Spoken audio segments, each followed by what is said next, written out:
Welcome to Concept Clarity. The topic for today is how to score 100% marks in Mathematics ICSE Class 10th. जो बच्चे 2021 में अपना board exam paper के लिए appear होंगे class 10th में मैथमेटिक्स के लिए, उनके लिए आज हम स्ट्रैटेजी डिस्कस करने वाले हैं कि उनके 100% मार्क्स कैसे आए। तो इस वीडियो को एंड तक देखना ना भूलें, क्योंकि मैं एंड में एक ऐसी टिप दूंगी जिससे आप सबके 100 आ सकते हैं। So let's start. देखिए, पहला टॉपिक ये रहता है कि यार 100 लाई कैसे, आखिर क्या क्या प्रिपरेशंस करें, कौन सी बुक से। क्योंकि अभी तक जैसे मैंने 10th की स्टार्ट करी है पढ़ाना, तो बच्चों ने मुझसे एक ही क्वेश्चन पूछा है, दैट इज कि मैम बुक कौन सी फॉलो करें, बुक कौन सी फॉलो करें। ये एक बहुत जेन्युइन आस्क क्वेश्चन है। तो सबसे पहले आई वुड लाइक टू से कि बुक फॉलो करो, कुछ भी करो। बुक जो आपको फॉलो करनी है वो आप कोई भी कर सकते हो। ऐसा कोई हार्ड एंड फास्ट रूल नहीं है कि कोई भी मतलब सलीना ही करनी है या फिर एच के दास करनी है, एस चंद करनी है। देखिए, आप कोई भी कर सकते हो, कंसाइज भी कर सकते हो, या फिर एच के दास, बच्चे कुछ कहते हैं ए दास गुप्ता, सॉरी ए दास कर सकते हो। या कोई मुझसे कहता है कि एक एस चंद की बुक्स भी आती हैं, तो कोई कहता है कौन सी करे। हमारे स्कूल में कोई कंसाइज करवा रहा है, कोई ए दास करवा रहा है, कोई एस चंद करवा रहा है। मेरा एक ही आंसर है, कोई भी बुक करो पर उसको 100% कंप्लीट करो। ऐसा नहीं कि आपके स्कूल में एस चंद करवा रहे हैं पर ट्यूशन पे कंसाइज करवा रहे हैं, तो आप क्या कर रहे हो, स्कूल के हिसाब से एस चंद कर रहे हो और ट्यूशन में जाके आप कंसाइज कर रहे हो। This is wrong. किसी एक बुक को फॉलो कर लो और उसे 100% कंप्लीट करो। जैसे अगर आपने कंसाइज उठाई है तो do from the concise, concise से ही सारे क्वेश्चन करो, फिर चाहे वो एग्जाम्पल्स हो या फिर अनसॉल्व्ड हो, पर एक ही बुक को प्रैक्टिस करो और एक ही बुक को फॉलो करो। क्योंकि आपको पता है you can't swim in both the two boats, you have to choose one boat. तो यही वो बात है कि आप दोनों बोट्स पे नहीं चल सकते, आपको एक बुक लेनी पड़ेगी और उसको फॉलो करो। ठीक है, हम लोग जैसे कॉन्सेप्ट क्लैरिटी में हम लोग, टू बी वेरी ऑनेस्ट, हम लोग कंसाइज से बनाते हैं, क्योंकि concise is a good one. क्योंकि थोड़ी ए दास है, it is a quite tough book और इतने ज़्यादा टफ लेवल के क्वेश्चंस नहीं पूछे जाते। तो और रही बात एस चंद की, एस चंद हमने कभी देखी थी, we have practice S Chand for 2 years, पर उसके बाद फिर ये था कि एस चंद के क्वेश्चंस कभी कभार नहीं आते थे। बट कंसाइज एक पुरानी बोर्ड रिकमेंडेड बुक है, तो गो for the concise, it's a good book. पर अभी भी मैं कहती हूँ फॉलो एनी बुक, पर उसको 100% कंप्लीट करना। ओके, ये हो गया बुक की बात। उसके बाद लोग मुझसे पूछते हैं कि अब आगे करें कैसे। जब आपने बुक समझ ली, फिर उसके बाद क्या करोगे आपने एक बुक डिसाइड कर ली, मैंने ये वाली बुक से करना है। अब उसके बाद मुझसे ये पूछा जाता है कि यार मैं सम सब कौन से सॉल्व करूं, कि मैं एक्सरसाइज के सम सॉल्व करूं या फिर मैं एग्जाम्पल के सम सॉल्व करूं बुक से। ये एक बहुत बड़ा डाउट रहता है बच्चों के में। और फिर एग्ज़ाम के जो लास्ट डे होती है बात की, एग्ज़ाम के जो 2 दिन पहले, जितनी भी लीव से पहले जो आपको टाइम मिलता है, उसमें मैं कौन सी बुक सॉल्व करूँ, ये भी एक बहुत इंपॉर्टेंट क्वेश्चन रहता है। तो देखिए, अब क्या करना है, now you have to become a topper. If you want to become a topper, think like a topper and do work like a topper.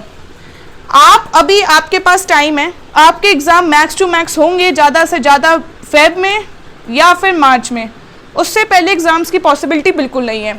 फिर चाहे वो कोरोना वायरस की वजह से भी हो या फिर कुछ भी हो, फेब और मार्च से पहले आपके एग्जाम्स नहीं होने। तो ठीक है, ये समझ में आ गया। अब अभी जब आप, जैसे मैंने कल फॉर एग्जाम्पल मैंने आपको चैप्टर पढ़ाया था रिमाइंडर एंड फैक्टर थ्योरम, तो रिमाइंडर एंड फैक्टर थ्योरम से इस समय आपने यूट्यूब से मेरी जो मैंने वीडियोस बनाई थी उससे पढ़िए। उसके बाद आप क्या करेंगे, जो मैंने यूट्यूब की वीडियोस बनाई हैं, या you follow any other YouTube channel XYZ, तो उसके जो उसने सम्स बताए थे आपको, उनको प्रैक्टिस करें। मतलब जिससे आप सीख रहे हैं, from where you are learning, एक उनके सम्स तो प्रैक्टिस करें ही करें। ठीक है, वो सम्स प्रैक्टिस हो जाएंगे तो आपको एक आइडिया मिल जाएगा कि मैं कहीं तो स्टैंड कर रहा हूँ, कहीं तो मेरे मतलब प्रोग्रेस हो रही है, कहीं तो चाहे फिर वो 10% प्रोग्रेस हो या 20% हो, एटलीस्ट 0 से तो हम आगे बढ़े। इसलिए उसके बाद आपने जो जहाँ से भी सीखा वो वाले सम्स कर लीजिए, चाहे, क्योंकि अभी आप ऑनलाइन पढ़ रहे हैं तो ऑनलाइन ही आप जहाँ से सीख रहे हैं उन सम्स को प्रैक्टिस करें। जब आपको टॉपिक समझ में आ जाए, गो for the examples first. Examples पहले करें, क्योंकि बच्चे क्या होता है, देखिए मैंने अभी मान लीजिए कुछ नई चीज़ सीखी और अगर मैं डायरेक्टली टफ लेवल पे चली जाऊंगी तो मेरा मोरल डाउन हो जाएगा, मैं डीमोटिवेट हो जाऊंगी। क्यों? क्योंकि यार मैंने अभी सीखा और मैं तब भी सम्स नहीं सॉल्व कर पा रही। तो इसलिए अपने आप को मोटिवेटेड रखने के लिए पहले एग्जाम्पल सॉल्व करें, क्योंकि अगर बाई चांस आपका आंसर गलत आ रहा है तो आपको एक आइडिया मिल जाएगा सोल्यूशन देख के कि अच्छा मैं इस स्टेप पे बार बार गलती कर रहा हूँ, तो इसको मैं आगे इंप्रूव कर सकता हूँ। ये वाले स्टेप में मेरी हमेशा जाके गलती होती है, लेट्स से कि आपकी फैक्टराइजेशन में जाके गलती होती है, तो आपको एक आइडिया मिल जाएगा बुक के सॉल्व एग्जाम्पल देख के कि यार मेरी यहाँ पे गलती हो रही है, तो मेरे को फैक्टराइजेशन पे इंप्रूव करना है। पर अगर आप डायरेक्टली एक्सरसाइज पे चले जाएंगे तो ये होगा कि आपको पता नहीं चलेगा कि आप कौन से स्टेप पे गलती कर रहे हैं, और आप फिर जब बार बार गलती करेंगे और फिर आपके आंसर्स गलत आएंगे तो then your moral will go down, you will get demotivated, फिर आपका पढ़ाई करने का मन नहीं करेगा या आपका वो चैप्टर को सम करने का प्रैक्टिस करने का मन नहीं करेगा। तो इसलिए पहले बुक के सारे एग्जाम्पल सॉल्व करें, जो जैसे चैप्टर कर रहे हैं XYZ, उस चैप्टर के पहले 100% अपने एग्जाम्पल्स कंप्लीट करें।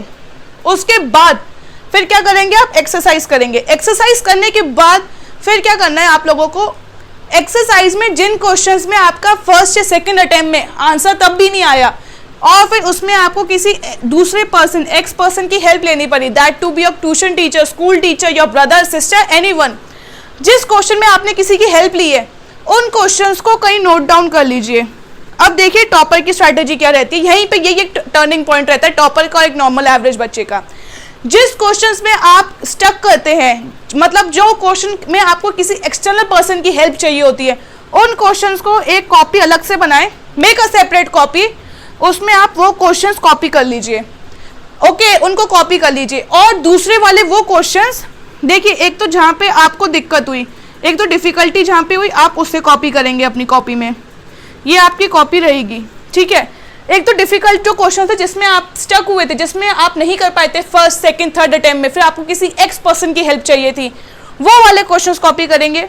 उसके बाद जो आपने 10, देखिए जब भी आप कोई चैप्टर करेंगे साथ ही साथ उसकी 10 ईयर्स आपको करनी ही करनी है, 10 ईयर्स साइड बाय साइड करते जाइए। अब बच्चे कहेंगे कोरोना वायरस वाला की वजह से बुक शॉप अभी भी बंद है, बुक शॉप बंद है पर इंटरनेट इज नॉट क्लोज्ड, या इंटरनेट बैन नहीं हुआ है, अभी भी इंटरनेट आ रहा है। There are 10 years papers, previous year papers आपको इजीली मिल जाते हैं, वहां पे जाके 10 ईयर्स से क्वेश्चंस देखिए कि उस चैप्टर में से कौन कौन से क्वेश्चंस आए हैं, उन्हें सॉल्व करें, ठीक है। 10 ईयर्स भी आपके इसके साथ साइड बाय साइड प्रिपेयर हो जाएगी। अब क्या करना है, जैसे जो स्कूल में या फिर यूट्यूब पे अगर आप हमें फॉलो कर रहे हैं या कॉन्सेप्ट क्लैरिटी को, या फिर ट्यूशन टीचर ने जो मोस्ट इंपॉर्टेंट क्वेश्चंस बताए हैं, जैसे कोई टीचर सम बता रहा होता है, लेट्स से XYZ, तो वो कहते हैं ये वाला सम आएगा ही आएगा 100%, क्योंकि इसमें एक ट्रिक लग रही है और वो ट्रिक जब तक बच्चे को पता नहीं होगी वो सॉल्व नहीं कर पाएगा, तो फिर इस वाले क्वेश्चन की आने के चांसेस बहुत ज़्यादा है। उन क्वेश्चंस को इस कॉपी में आपको कॉपी करना है, okay. Did you get my point? जैसे कुछ क्वेश्चंस होते हैं उनमें एक ट्रिक लगती है कि मतलब हमें x मानना होता है, किसी पॉलिनोमियल को, पूरे को, फैक्टर को x मानना पड़ेगा, या कोई भी ट्रिक लग रही है, उन क्वेश्चंस को भी कॉपी कर लीजिए अपनी कॉपी में, ठीक है। मोस्ट इंपॉर्टेंट, अब आपको क्या क्या कॉपी करना है, डिफिकल्ट क्वेश्चंस जो आप सॉल्व नहीं कर पाए थे स्कूल में, जो मोस्ट इंपॉर्टेंट क्वेश्चंस, या ट्यूशन वाले में कहीं से भी मोस्ट इंपॉर्टेंट क्वेश्चंस, ठीक है। इससे क्या होगा, आप में और एवरेज बच्चे में डिफरेंस आना शुरू हो जाएगा, क्योंकि आपको डिफिकल्ट क्वेश्चंस या फिर ट्रिक वाले क्वेश्चंस भी एक ही बार में आप सॉल्व कर पाएंगे एट अ मोमेंट, क्योंकि आपको पता है कि ये वाली कॉपी ये सम तो मेरी कॉपी में था और मैं उस समय मेरे को उस दिन आया नहीं था, पर मैंने फिर प्रैक्टिस करी, मुझे आ गया, फिर कॉपी में ये मोस्ट इंपॉर्टेंट क्वेश्चन है तो मैं इसको प्रैक्टिस करती रहती हूँ, तो फिर आपको इस टाइप के क्वेश्चंस की आदत हो जाएगी, तो then you will be able to solve this type of questions and that will be very beneficial to you. तो इंपॉर्टेंट क्वेश्चंस या फिर ट्रिकी क्वेश्चंस भी कह सकते हो, उनको भी अपनी कॉपी में नोट कर लीजिए। तो देखिए आपके अराउंड 20 से 23 चैप्टर्स हैं, हर बुक में अलग अलग चैप्टर नंबर्स रहते हैं, पर एक मान लीजिए अ रफ फिगर कि 20 चैप्टर्स हैं, लेट्स टेक इट 23, ठीक है।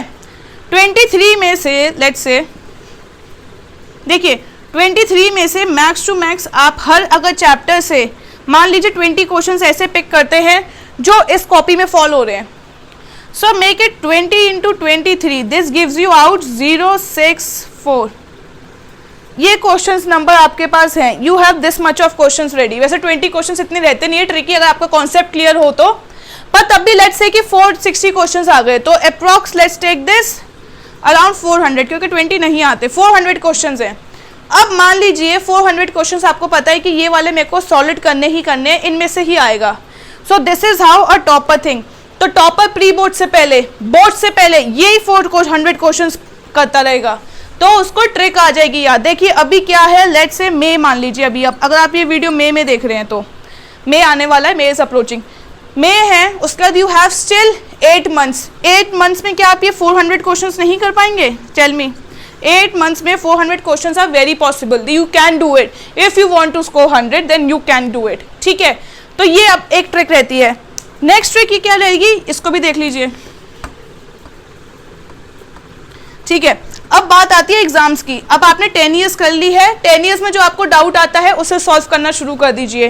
10 ईयर्स को साइड बाय साइड रखिए सो दैट आपको आप पता चले कि मेरी अप्रोच क्या बोर्ड के अकॉर्डिंग, क्या मैं बोर्ड की डिफिकल्टी लेवल को मैच कर पा रहा हूँ। क्योंकि मान लीजिए आपने आज एक सम सॉल्व कर लिया, ठीक है, उसके बाद फिर आपने 10 ईयर्स करी, पर आप 10 ईयर्स का सम तो सॉल्व ही नहीं कर पा रहे, तो मतलब आपकी अभी पढ़ाई में या फिर अभी आपकी जो चैप्टर की लर्निंग में प्रोग्रेस अभी भी वीक है, because you are not able to get into the difficulty level of this board paper.